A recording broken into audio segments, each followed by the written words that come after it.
இப்போ இந்த B black எலிமெண்ட்ஸ்ல halogen ஃபேமிலியை டிஸ்கஸ் பண்ணலாம். இந்த ஹாலஜன் ஃபேமிலியில் இருக்கக்கூடிய எலிமெண்ட்ஸ் என்னன்னு பார்க்கலாம். ஹாலஜன்ஸ் என்னென்ன ஹாலஜன்ஸ் இருக்குதுன்னா குளோரின், புரோமின், அயோடின், அஸ்டடைன். குளோரினுடைய electronic configuration helium 2s2 2p2 2p5.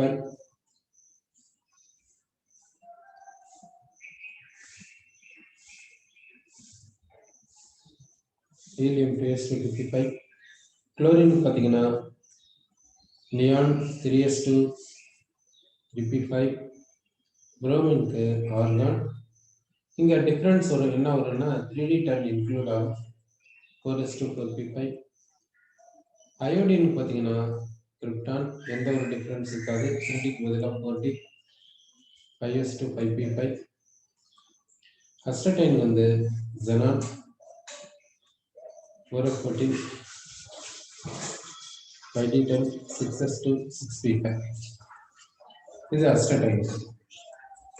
இப்போ ஹாலஜன்ஸ்க்கு எலக்ட்ரானிக் கான்ஃபிகரேஷனை சொல்லியிருக்கோம். இந்த எலிமெண்ட்ஸை ஹாலஜன்ஸ்னு ஏன் சொல்றாங்கன்னா சால்ட் ப்ரொடியூசர் என்ற வேர்ட்ல இருந்து இது அப்படி சொன்னாங்க. Salt producer,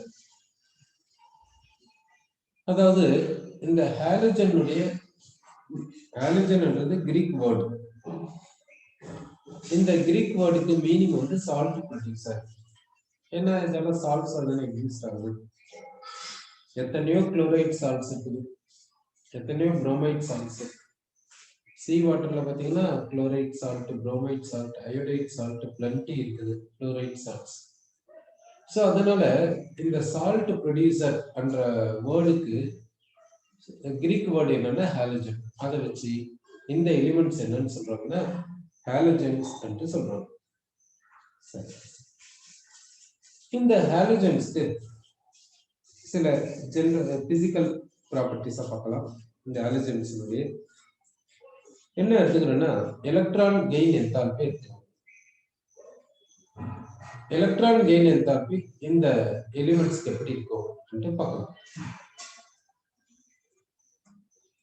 electron gain enthalpy, electron gain enthalpy ஃப்ளூரினுக்கு எவ்வளவுனா -333 கிலோஜூல் பர் மோல். குளோரினுக்கு பாத்தீங்கன்னா -349. புரோமினுக்கு -325. அயோடினுக்கு -296. இந்த மைனஸ்ன்றது என்னன்னா எக்ஸோதெர்மிக். அவ்வளவுதான். எக்ஸோதெர்மிக்னா ஹீட் எனர்ஜி லிபரேட் ஆகும்.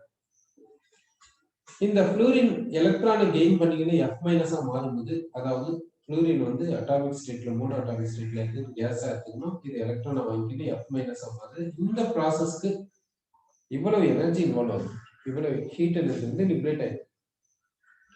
இப்போ டவுன் த குரூப் எடுத்துக்கலாம். டவுன் த குரூப்னா Cl இருந்து எடுத்துக்கலாம். Cl இருந்து டவுன் த குரூப் பாத்தீங்கன்னா சைஸ் ஆஃப் ஹாலஜன் என்ன ஆகுதுன்னா இன்க்ரீஸ் ஆகுது. சைஸ் இன்க்ரீஸ் ஆகுறதுனால எலக்ட்ரானை அக்செப்ட் பண்ணிக்கக்கூடிய டெண்டன்சி என்ன ஆகுனாக்கா, எலக்ட்ரானை அக்செப்ட் பண்ணிக்கக்கூடிய டெண்டன்சி என்ன ஆகுனா டிக்ரீஸ் ஆகும். அதனால அமௌண்ட் ஆஃப் ஹீட் லிபரேட்டட் பாத்தீங்கன்னா டிக்ரீஸ் ஆகும். அமௌண்ட் ஆஃப் ஹீட் லிபரேட்டட் பாத்தீங்கன்னா டிக்ரீஸ் ஆகுது. அதனால எலக்ட்ரான் கெயின் என்தால்பி டிக்ரீஸ் ஆகுதுன்னு சொல்லுவோம். சோ ஜெனரலா டவுன் த குரூப் பாத்தீங்கன்னா எலக்ட்ரான் கெயின் என்தால்பினால டிக்ரீஸ் ஆகும். ஆனா இதுல டிஃபரன்ஸ் இருக்கும். அந்த ஃபர்ஸ்ட் எலிமெண்ட் இருக்கு, ஒவ்வொரு குரூப்ல இருக்கக்கூடிய first element rest of the elements கிட்ட வந்து டிஃபரன்ஸ் காமிக்கும். எப்படி இங்க டிஃபரன்ஸ் காமிக்குதுன்னு பாருங்க. ஃப்ளூரினுக்கு எலக்ட்ரான் கெயின் என்தால்பி, குளோரினுக்கு எலக்ட்ரான் கெயின் என்தால்பி பாத்தீங்கன்னா டிஃபரன்ஸ் இருக்கு.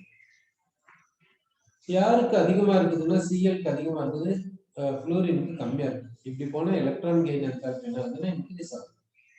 ஃபர்ஸ்ட் எலிமெண்ட் கம்மியா இருக்குது, செகண்ட் எலிமெண்ட்டுக்கு அதிகமா இருக்கு. அதுக்கு ரீசன் என்னன்னா இதனுடைய கம்பாக்ட் சைஸ் தான், வேற ஒண்ணு.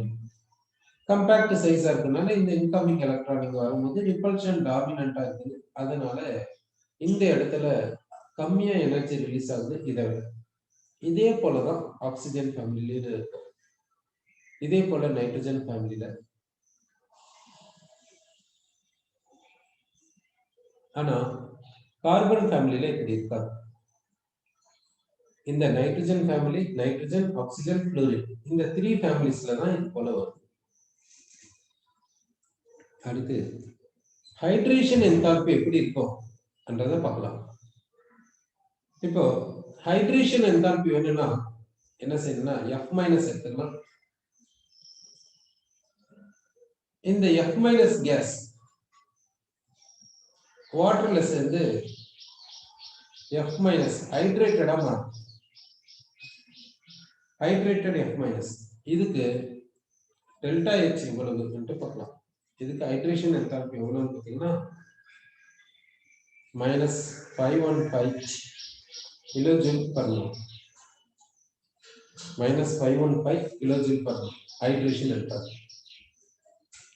சோ F- க்கு ஹைட்ரேஷன் என்தால்பி வந்து 515 கிலோஜூல் பர் மோல், மைனஸ் என்பது எக்ஸோதெர்மிக் ரியாக்ஷன். Cl- க்கு -381. Cl- க்கு -381. Br- க்கு -347. I- க்கு -305. I-. சோ ஹைட்ரேஷன் என்தால்பினாக்க இங்க மைனஸ்ல வந்திருக்குது, அதாவது exothermic. Down the group hydration enthalpy என்ன இருக்குது, டிக்ரீஸ் ஆயிருக்கு. ஏன் ஹைட்ரேஷன் என்தால்பி டிக்ரீஸ் ஆயிருக்குது, ஏன் எனர்ஜி லிபரேட் ஆனது வந்து டிக்ரீஸ் ஆயிருக்குது, எனர்ஜி லிபரேட் ஆகுது டிக்ரீஸ் ஆயிருக்கு. எதனாலன்னு பாத்தீங்கன்னா டவுன் தி குரூப் சைஸ் என்ன ஆகுது, இன்க்ரீஸ் ஆகுது. அதனால எக்ஸ்டென்ட் ஆஃப் ஹைட்ரேஷன் என்ன ஆகுதுன்னா டிக்ரீஸ் ஆகும். எக்ஸ்டென்ட் ஆஃப் ஹைட்ரேஷன் டிக்ரீஸ் ஆகுறதுனால size of hydrated ion decrease ஆகும். hydration enthalpy decrease ஆயிருக்கு. சரி, இங்க ஏதாவது எக்ஸெப்ஷனலான மாதிரி ஏதாவது இருக்கா என்று பாத்தீங்கன்னா அந்த டிஃபரன்ஸ் பாருங்களா, ஹைட்ரேஷன் என்தால்பி டிஃபரன்ஸ் பாருங்க. இங்க 305 347 கிட்டத்தட்ட 40 டிஃபரன்ஸ் இருக்கு. 381 347 கிட்டத்தட்ட 40 இருக்குது டிஃபரன்ஸ். ஆனா 515 381 எவ்வளவு டிஃபரன்ஸ் பாருங்க, கிட்டத்தட்ட 150 டிஃபரன்ஸ் வரும். இங்கதான் டிஃபரன்ஸ் ரொம்ப அதிகமா இருக்கு, மற்ற இடத்துல டிஃபரன்ஸ் கம்மியா தான் இருக்கு. ஏன் இங்க டிஃபரன்ஸ் ரொம்ப அதிகமா இருக்குது இந்த F- க்கு Cl- பாத்தீங்கன்னா F- சைஸ் ஸ்மாலஸ்டா இருக்கனால அதனுடைய எக்ஸ்டென்ட் ஆஃப் ஹைட்ரேஷன் ரொம்ப அதிகமா இருக்கு. அந்த difference in extent of hydration அதிகமா இருக்குது F-. அதனால தான் ஹைட்ரேஷன் என்தால்பி F- க்கு எக்ஸெப்ஷனலா ஹையா இருக்குது Cl- கம்பேர் பண்ணுவோம். சரி, நெக்ஸ்ட் பாண்ட் டிசோசியேஷன் என்தால்பி பார்க்கலாம் எப்படி இருக்கு. இப்போ பாண்ட் டிசோசியேஷன் என்தால்பி வேணும்னா சப்போஸ் ஃப்ளூரின் வேணும்னா ஃப்ளூரினை கேஸா எடுத்துக்கோங்க. அந்த இதுல இருக்கக்கூடிய பாண்டை பிரேக் பண்ணிட்டு இதை ஆட்டம்ஸா கன்வெர்ட் பண்ணிடுங்க. இப்படி கன்வெர்ட் பண்றதுக்கு எவ்வளவு எனர்ஜி வேணுமோ அதுதான் பாண்ட் டிசோசியேஷன் என்தால்பி என்று சொல்லுவோம். இந்த ஃப்ளூரினுக்கு பாண்ட் டிசோசியேஷன் என்தால்பி எவ்வளவுன்னு பாத்தீங்கன்னா 158.8 kilojoule per mole bond dissociation enthalpy. அடுத்து Cl2க்கு 242.6, Br2க்கு 192.8, Br2க்கு 192.8, I2க்கு 151.1. இதுதான் பாண்ட் டிசோசியேஷன் எடுத்தாங்க. இப்போ Cl2ல இருந்து டவுன் தி குரூப் பண்ணீங்கன்னா பாண்ட் டிசோசியேஷன் என்தால்பி டிக்ரீஸ் ஆகுது. ஏன்னா சைஸ் இன்க்ரீஸ் ஆகுது, எக்ஸ்டென்ட் ஆஃப் ஓவர்லாப்பிங் டிக்ரீஸ் ஆகுது, ஸ்ட்ரென்த் ஆஃப் பாண்ட் டிக்ரீஸ் ஆகுது. So bond dissociation enthalpy decrease ஆகுது. சரி, ஃப்ளூரின்ல இருந்து Cl2 போகும் எப்படி இருக்குது, எக்ஸெப்ஷனலா இருக்கு. எதனால நினைக்கிறீங்க? ஃப்ளூரினுக்கு ஏன் பாண்ட் டிசோசியேஷன் என்தால்பி கம்மியா இருக்குது Cl2 விட? இது எக்ஸெப்ஷனுக்கு ஆப்போசிட்டா இருக்குது. எதனால? ஃப்ளூரினுடைய பாண்ட் டிசோசியேஷன் என்தால்பி Cl2 விட கம்மியா இருக்கு. ஏன் நினைக்கிறீங்க?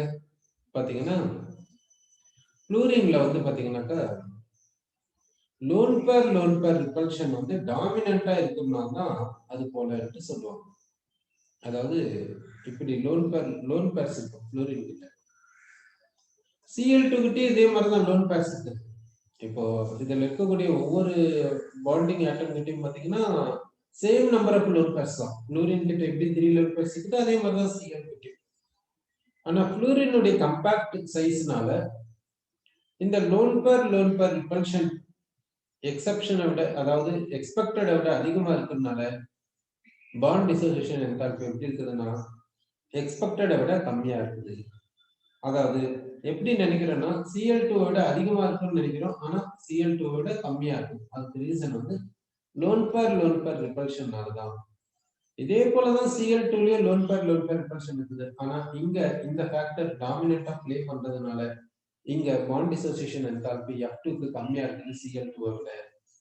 So bond dissociation enthalpy F2 விட F2க்கு Cl2 விட கம்மியா இருக்குது. ஏன்னா லோன் பேர் ரிபல்ஷன் F2ல டாமினண்டா ஆக்ட் ஆகிறதுனால. இப்போ இந்த F2னுடைய பாண்ட் டிசோசியேஷன் என்தால்பி யாரை விட கம்மியா இருக்குதுன்னா Cl2 விட கம்மியா இருக்குது. ஈவன் Br2 விட கம்மியா தான் இருக்குது.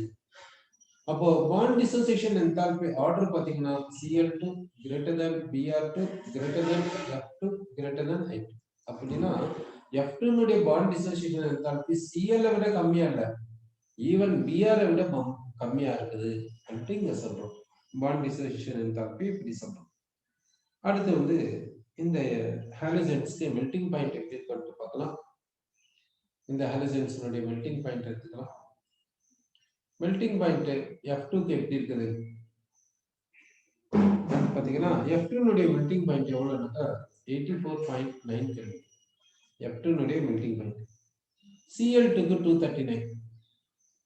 Cl2க்கு 239 வரும். Br2க்கு 332.5. Br2க்கு பாத்தீங்கன்னா 332.5. I2க்கு பாத்தீங்கன்னா 458.2. I2க்கு பாத்தீங்கன்னா 458.2. இது வந்து மெல்டிங் பாயிண்ட். இப்போ down the group melting point என்னாச்சுன்னா இன்க்ரீஸ் ஆகுது. ஏன் இன்க்ரீஸ் ஆகுதுன்னா ஹாலஜனுடைய சைஸ் இன்க்ரீஸ் ஆகுது. So van der Waals force increase ஆகுது. ஸோ மெல்டிங் பாயிண்ட் இன்க்ரீஸ் ஆகுது. சரி, இப்போ பாயிலிங் பாயிண்ட் எப்படி இருக்கும்னு பார்க்கலாம். ஸோ இப்போ நம்ம இங்க கொடுத்த டாட்டா என்னன்னாக்கா இது வந்து மெல்டிங் பாயிண்ட் கிடையாது, இது வந்து பாயிலிங் பாயிண்ட். இந்த டாட்டா கொடுத்திருக்கிற டாட்டா வந்து பாயிலிங் பாயிண்ட் டாட்டா. ஸோ இங்க டவுன் த குரூப் என்ன கொடுத்துருக்கோம்னா பாயிலிங் பாயிண்ட் கொடுத்துருக்கோம். இந்த boiling point down the group increase ஆகுது ஏன்னா வேண்டர் வால்ஸ் ஃபோர்ஸ் இன்க்ரீஸ் ஆகுறதுனால சொல்றோம். இப்போ மெல்டிங் பாயிண்ட்டுக்கான டாட்டா கொடுக்கலாம். மெல்டிங் பாயிண்ட் F2க்கு 54.4 கெல்வின், Cl2க்கு 172, Br2க்கு 265.8. அடுத்து I2க்கு பாத்தீங்கன்னா 386.6 கெல்வின். 386.6 கெல்வின். அப்போ melting point down the group என்ன ஆகுதுனாக்கா இன்க்ரீஸ் ஆகுது. பாயிலிங் பாயிண்ட் எப்படி இன்க்ரீஸ் ஆகுது அதே மாதிரி என்ன வேண்டர் வால்ஸ் ஃபோர்ஸ் இன்க்ரீஸ் ஆகுறதுனால சொல்றோம். அடுத்து இந்த ஹாலஜன்ஸ்னுடைய பிசிக்கல் ஸ்டேட் எப்படி இருக்கும்னு நம்ம பார்க்கலாம். ஹாலஜன்ஸ்னுடைய பிசிக்கல் ஸ்டேட் பாத்தீங்கன்னா F2 வந்து case, Cl2வும் case, Br2 liquid, I2 வந்து சாலிட். இந்த அயோடின் எப்படி இருக்குன்னா சாலிடா இருக்குதுன்னு சொல்றோம். அதனால லேப்ல பாத்தீங்கன்னா அயோடின் கிறிஸ்டல்ஸ் வந்து ஸ்கூல் லேப்ல வச்சிருக்கலாம், வைக்க கூடாதுன்னு ஒன்றும் கிடையாது, வச்சிருக்கலாம். அப்படி வச்சிருந்தா கூட எந்த பாட்டில்ல போட்டு வச்சிருப்பாங்கன்னா இந்த அயோடின் கிறிஸ்டல்ஸ் பாத்தீங்கன்னாக்கா பிளாக் கலர்டு பாட்டில்ல போட்டு வச்சிருப்பாங்க. பிளாக் கலர்டு பிளாஸ்டிக் பாட்டில் இல்லைன்னா brown coloured reddish brown coloured பாட்டில்ல போட்டு வச்சிருப்பாங்க, கிளாஸ் பாட்டில் அயோடின்.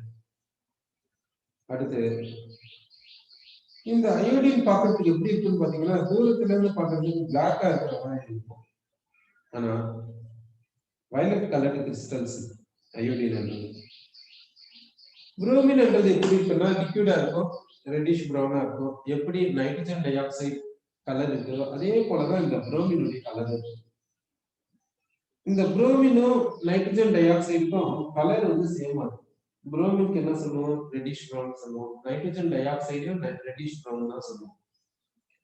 ஆனா நைட்ரஜன் டை ஆக்சைடு பாத்தீங்கன்னா நார்மல் டெம்பரேச்சர்ல எக்ஸிஸ்ட் ஆகாது. நார்மல் டெம்பரேச்சர்ல ஈக்குலிபிரியத்துல தான் எக்ஸிஸ்ட் ஆகுது. N2O4 ஹை டெம்பரேச்சர்ல ரூம் டெம்பரேச்சரோட அதிகமா இருந்துச்சுன்னா NO2 கம்ப்ளீட்டா கேஸா இருக்கும். சரி, இந்த F2O Cl2 கேஸ் இது கலர் எப்படி இருக்கும்னு யோசிச்சு பார்த்து சொல்லுங்க. Cl2க்கு என்ன கலர் என்று யோசிச்சு பார்த்து சொல்லுங்க. Br2க்கு நம்ம என்ன சொல்லணும்னா ரெட்டிஷ் பிரவுன் சொன்னோம். இப்போ Cl2க்கு என்ன கலர் இருக்கும், F2க்கு என்ன கலர் இருக்கும்? சரி, இப்போ இந்த F2க்கு என்ன கலர்னு பாத்தீங்கன்னா இந்த F2 கலர் பாத்தீங்கன்னா எல்லோ கலர்ல இருக்கும். Cl2 கிரீனிஷ் எல்லோ, Cl2 பாத்தீங்கன்னா கிரீனிஷ் எல்லோ சொல்றோம். புரோமின் பாத்தீங்கன்னா ரெட்டிஷ் பிரவுன் சொல்றோம், ரெட்டிஷ் பிரவுன். I2 பாத்தீங்கன்னா வயலட் என்று சொல்றோம். சரி, இது எல்லாமே இந்த கிறிஸ்டல்ஸ் எக்ஸிபிட் பண்ணக்கூடிய கலர். இப்போ அயோடின் வயலட் கலரா நம்ம கண்ணுக்கு தெரியுதுன்னா இது எந்த கலரை அப்சர்வ் பண்ணிருக்கோம் சன்லைட்ல. இப்போ இதுக்கு மேல விசிபிள் லைட் பட்டாதானே இது வயலட் கலரா தெரியுது. டார்க் ரூம்ல ஏதாவது கலர் காமிக்குமா? கலர் காமிக்காது. லைட் இருந்தாலும் கலர் காமிக்கும். சரி, அப்போ இந்த I2 மேல வயலட் இது விப்ஜிஆர் விழுது.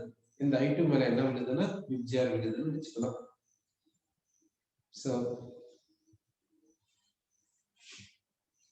இந்த அயோடின் மேல விப்ஜிஆர் விழுது. வயலட் இருக்கிற இண்டிகோ விட்டுற blue, green, yellow, orange, red இப்படி இருந்துச்சு. இப்போ இந்த விசிபிள் லைட் இதுக்கு மேல பட்ட பின்னாடி இதுல இருந்து என்ன வெளியே வருதுன்னா வயலட் வெளியே வருது. அதை நம்ம கண்ணுக்கு வந்து நம்ம கண்ணை வந்து ரீச் பண்ணுது. அதனால நமக்கு இது என்னவா தெரியுதுன்னா வயலட்டா தெரியுது. அப்படின்னா இது என்ன லைட் அப்சர்வ் பண்ணிச்சுன்னா எல்லோவை அப்சர்வ் பண்ணி. இது என்ன அப்சர்வ் பண்ணிருக்குதுன்னா எல்லோவை அப்சர்வ் பண்ணிருக்குதுன்னா எல்லோவை அப்சர்வ் பண்ணிருக்குது. அதாவது காம்ப்ளிமெண்டரி கலர் சொல்லுவாங்க. காம்ப்ளிமெண்டரி கலரை அப்சர்வ் பண்ணும் என்று சொல்லுவாங்க. சோ இந்த அயோடின் வந்து எல்லோவை அப்சர்வ் பண்ணதுனால நமக்கு இந்த அயோடின் எப்படி தெரியுதுன்னா வயலட்டா தெரியுது. சரி, F2 என்ன அப்சர்வ் பண்ணிருக்கோம் அப்படின்னா இந்த F2 எந்த கலரை அப்சர்வ் பண்ணியிருந்தா நமக்கு எல்லோ கலரா தெரியுது. சோ எல்லோ கலரா தெரியுதுன்னா அது காம்ப்ளிமெண்டரி கலர் என்ன வயலட், அதை அப்சர்வ் பண்ணிருக்குது. சோ இது வயலட் அப்சர்வ் பண்ணி. இப்போ F2 வயலட்டை அப்சர்வ் பண்ணிக்குது. ஆனா I2 எல்லோவை அப்சர்வ் பண்ணுது. அப்படின்னா இந்த F2 ஹையர் ஃப்ரீக்வன்சி அப்சர்வ் பண்ணுது, I2 லோயர் ஃப்ரீக்வன்சி அப்சர்வ் பண்ணுது. எதனாலன்னு பாத்தீங்கன்னா F2 னுடைய சைஸ் கம்மி, I2 னுடைய சைஸ் அதிகம். அப்போ இங்க எலக்ட்ரான்ஸ் டைட்டா பவுண்ட் ஆயிருக்கும், இங்க எலக்ட்ரான்ஸ் லூசா பவுண்ட் ஆயிருக்கும். சோ இந்த எலக்ட்ரான்ஸ் எக்ஸைட் ஆகிறதுக்கு ஹையர் ஃப்ரீக்வன்சி தேவைப்படுது. இந்த எலக்ட்ரான்ஸ் லூசா பவுண்ட் ஆயிருக்கனால இது எக்ஸைட் ஆகிறதுக்கு லோயர் ஃப்ரீக்வன்சி தேவைப்படுது. சோ தட் அயோடின் வந்து எல்லோ அப்சர்வ் பண்றதுனால வயலட்டா தெரியுது. குளோரின் வயலட் அப்சர்வ் பண்றதுனால எல்லோவா தெரியுது நமக்கு தெரியுது. சரி, அப்போ இந்த எலிமெண்ட்ஸ்க்கு எப்படி கலர்ஸ் இருக்கும்ன்றதை நம்ம இப்போ பார்த்துக்கோம். அடுத்து இந்த எலிமெண்ட்ஸ் வாட்டர்ல டிசால்வ் ஆகுமா இல்ல அதர் சால்வெண்ட்ஸ்ல டிசால்வ் ஆகுமா என்றதை பத்தி பார்க்கலாம். இந்த ஹாலஜன்ஸ் வந்து வாட்டர்ல எப்படி டிசால்வ் ஆகும் இல்ல அதர் சால்வெண்ட்ஸ்ல எப்படி டிசால்வ் ஆகும் என்றதை நம்ம பார்க்க போறோம். F2 பாத்தீங்கன்னா வாட்டர்ல நல்ல டிசால்வ் ஆயிடும். Cl2 பாத்தீங்கன்னா வாட்டர்ல நல்ல டிசால்வ் ஆயிடும். எப்படி இந்த Cl2 வாட்டர்ல டிசால்வ் ஆகுது நீங்களே நல்லா பார்த்துருக்கீங்க. இப்போ கிளீனிங் தளம் பாத்தீங்கன்னா ப்ளீச்சிங் பவுடர் போட்டு கிளீன் பண்ணுவோம். அந்த ப்ளீச்சிங் பவுடருக்கு என்ன ஃபார்முலா பார்த்தீங்கன்னா CaOCl ஷார்ட்டா இருக்கு சொல்றோம். இது வாட்டர்ல போட்ட உடனே இதுல இருந்து என்ன வெளியே வரும்னா Cl2 வெளியே வரும். அந்த Cl2 கேஸா இருக்கிறதுனால நம்ம மூக்குக்குள்ளாக போயிட்டு நமக்கு இரிட்டேட்டிங் ஸ்மெல் நமக்கு கிடைக்கும். அந்த Cl2 தான் இங்க டிஸ்இன்ஃபெக்டன்ட் ஜெர்மிசைடிங். எப்படி பாத்தீங்கன்னா இந்த Cl2 தான் என்ன பண்ணுதுன்னா வாட்டர்ல டிசால்வ் ஆயிட்டு என்ன கொடுக்குன்னா HCl and HClO. இந்த HClO நேசன்ட் ஆக்சிஜன் கொடுப்போம். இந்த நேசன்ட் ஆக்சிஜன் தான் ஜெர்ம்ஸ் இன்செக்ட்ஸ் இதெல்லாம் கொன்னுடும். அதனால ஜெர்மிசைட் இன்செக்டிசைட் என்று சொல்லுவோம். அப்ப Cl2 வாட்டர்ல டிசால்வ் ஆகலன்னா எப்படி நமக்கு நேசன்ட் ஆக்சிஜன் கிடைக்கும்? சோ அதனால F2வும் Cl2வும் வாட்டர்ல டிசால்வ் ஆகிறது நமக்கு தெரிஞ்சிச்சு. அது மட்டும் இல்லாம இந்த வாட்டர் ட்ரீட்மெண்ட் பிளான்ட்ல பாத்தீங்கன்னா பொதுவா இண்டஸ்ட்ரியல் வேஸ்ட் வாட்டரை ட்ரீட் பண்ணிட்டு தான் ரிவருக்கு அனுப்பணும். அதுக்கு பேரு வாட்டர் ட்ரீட்மெண்ட் பிளான்ட் சொல்லுவோம். அந்த வாட்டர் ட்ரீட்மெண்ட் பிளான்ட்ல என்ன செய்வாங்கன்னா இண்டஸ்ட்ரியில இருந்து வரக்கூடிய வேஸ்ட் வாட்டரை எடுத்துக்குவாங்க. அத செவரல் ஸ்டேஜஸ்க்கு இது பண்ணுவாங்க, அப்ளை பண்ணுவாங்க. கடைசியில இப்போ வாட்டரை வந்து ரிவர்ல விட்டுடலாம். அந்த ஸ்டேஜுக்கு வரும்போது என்ன பண்ணுவாங்கன்னா அந்த வாட்டரை வந்து குளோரினேஷன் பண்ணிட்டு கூட ரிவர்க்கு அனுப்புவாங்க. குளோரினேஷனுக்கு ஏன் பண்ணுவாங்கன்னா அந்த வாட்டர்ல குளோரின் கேஸை பாஸ் பண்ணுவாங்க. குளோரின் கேஸை பாஸ் பண்ணா அந்த வாட்டர்ல இருக்கக்கூடிய ஜெர்ம்ஸ் இன்செக்ட்ஸ் எல்லாமே செத்துரும். அப்புறமா ரிவர்ல இருந்து விட்டுருணும். இது போல வாட்டர் வந்து இண்டஸ்ட்ரியல் வேஸ்ட் வாட்டர் வந்து வாட்டர் ட்ரீட்மெண்ட் பிளான்ட்ல இந்த குளோரின் கேஸை யூஸ் பண்றாங்க என்றது தெரியுது. அப்ப இதுல இருந்து நம்ம என்ன சொல்லலாம், குளோரின் வந்து வாட்டர்ல டிசால்வ் ஆகுது என்று தெரியுது. அடுத்து புரோமின் எடுத்துக்கிட்டீங்கன்னா புரோமின் வாட்டர்ல டிசால்வ் ஆகுது. எப்படி புரோமின் வாட்டர்ல டிசால்வ் ஆகுதுன்னு சொல்றீங்கன்னு கேட்டீங்கன்னா சால்ட் அனாலிசிஸ்ல ஒரு லிக்விடை யூஸ் பண்ணுவோம். என்னன்னு பாத்தீங்கன்னா புரோமின் வாட்டர் டெஸ்ட்ன்ட்டு ஒரு டெஸ்ட் பண்ணுவோம்.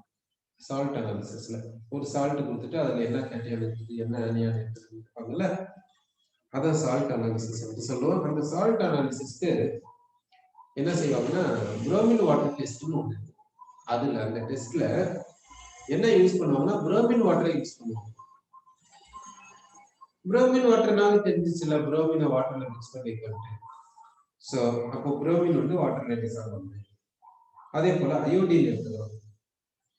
அயோடின் எடுத்து வாட்டர்ல போடுவோம். அயோடின் வந்து சாலிட் தானே. அந்த அயோடின் கிறிஸ்டல்ஸ் எடுத்துக்கோங்க.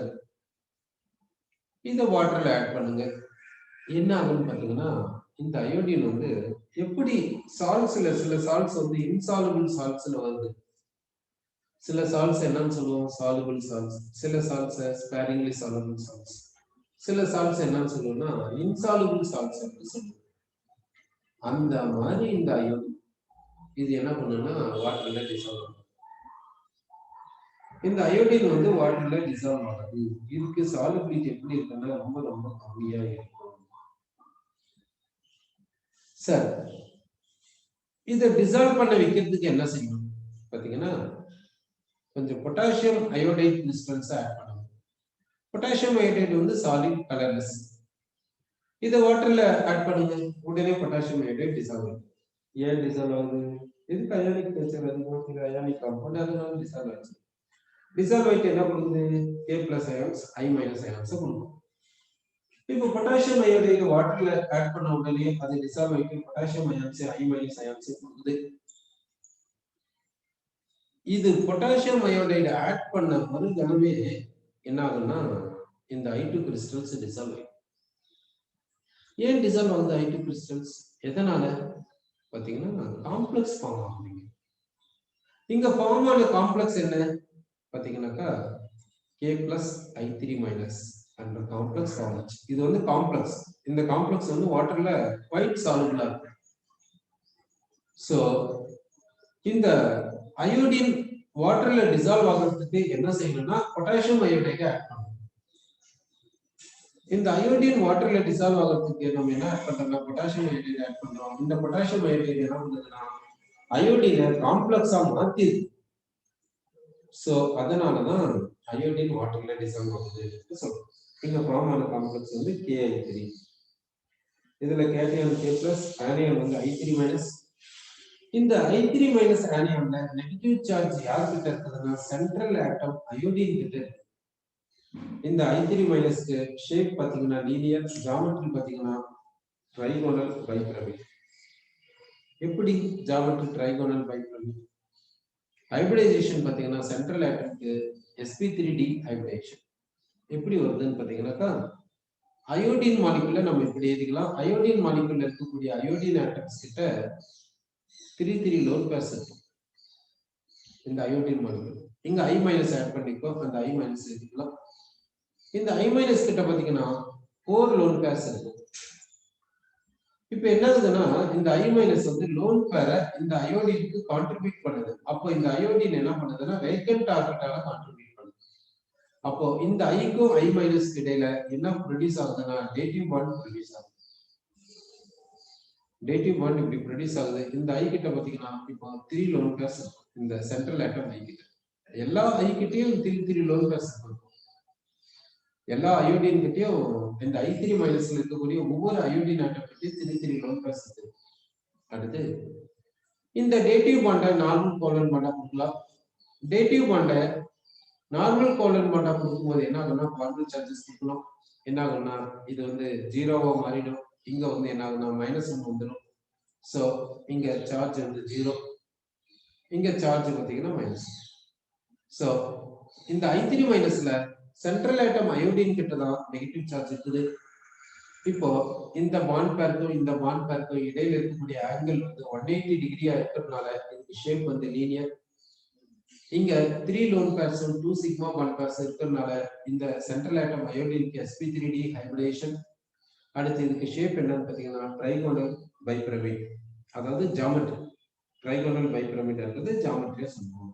சரி, அப்போ வந்து அயோடின் வந்து வாட்டர்ல டிசால்வ் ஆகுது. எப்பனாக்கா பொட்டாசியம் அயோடைடு கிறிஸ்டல்ஸ் ஆட் பண்ணீங்கன்னா டிசால்வ் ஆகும். என்ன ஆகுதுன்னு பாத்தீங்கன்னாக்கா காம்ப்ளெக்ஸ் ஃபார்ம் ஆகுது. காம்ப்ளெக்ஸ் என்னன்னா KI3. இந்த KI3ல ஆனியன் என்னன்னா I3 மைனஸ். அந்த I3 மைனஸ் ஸ்ட்ரக்சரை பத்தி நம்ம இங்க சொல்லியிருக்கோம். சரி, அடுத்து இந்த அயோடின் வந்து கலர் எப்படி இருக்கும்?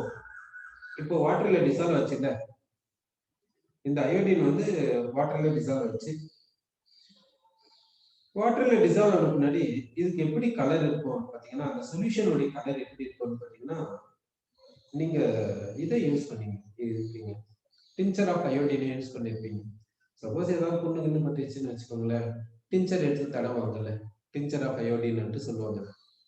அது ஒண்ணுமே கிடையாது, அயோடின் கிறிஸ்டல்ஸை பொட்டாசியம் அயோடைட் சொல்யூஷன்ல டிசால்வ் பண்ணி வச்சிருப்பாங்க. அதான் டின்ச்சர் ஆஃப் அயோடின்.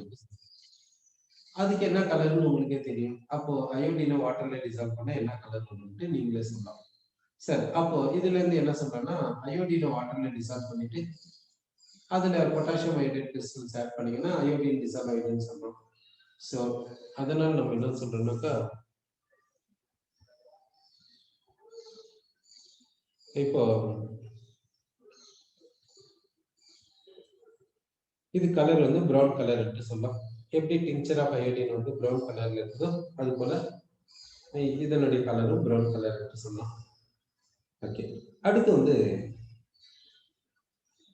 இந்த அயோடின் வந்து ஆர்கானிக் சால்வெண்ட்ஸ்ல டிசால்வ் ஆகும். என்னென்ன ஆர்கானிக் சால்வெண்ட்ஸ் பார்த்தீங்கன்னா chloroform, carbon tetrafluoride, carbon disulphide, hydrocarbons, இந்த மாதிரி ஆர்கானிக் சால்வெண்ட்ஸ்ல டிசால்வ் ஆகும். இப்படி ஆர்கானிக் சால்வெண்ட்ஸ்ல எல்லாம் டிசால்வ் ஆயிட்டு அந்த சொல்யூஷனுக்கும் பாத்தீங்கன்னா கலர், அந்த சொல்யூஷனுக்கு என்ன கலர் இருக்குது? இப்போ அந்த சொல்யூஷனுக்கு என்ன கலர்ன்ட்டு நம்ம இப்போ பார்க்கணும்.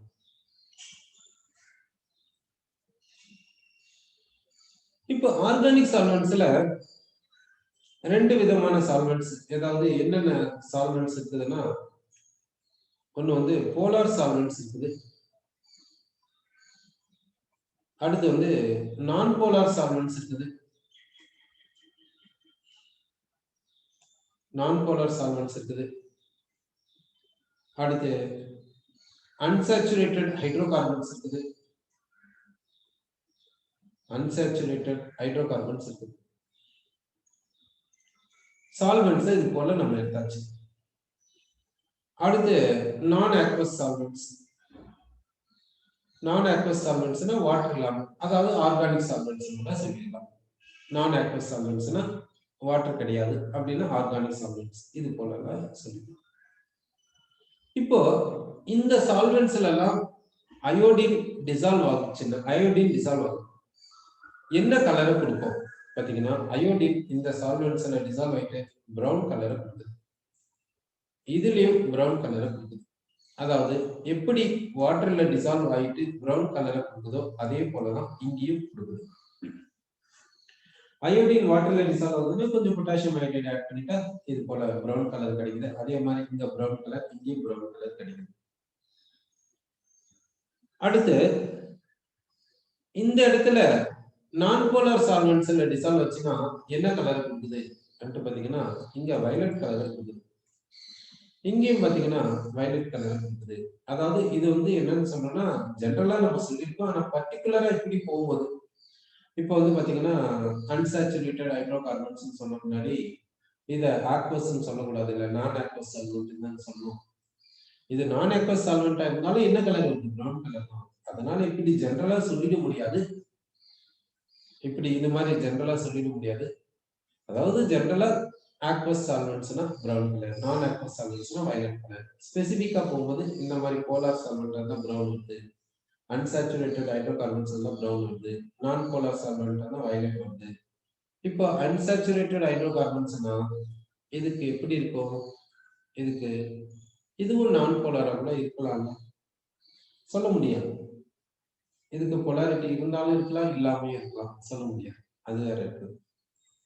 சரி, இப்போ அயோடின் வந்து டிசால்வ் பண்றோம். டிசால்வ் பண்ணா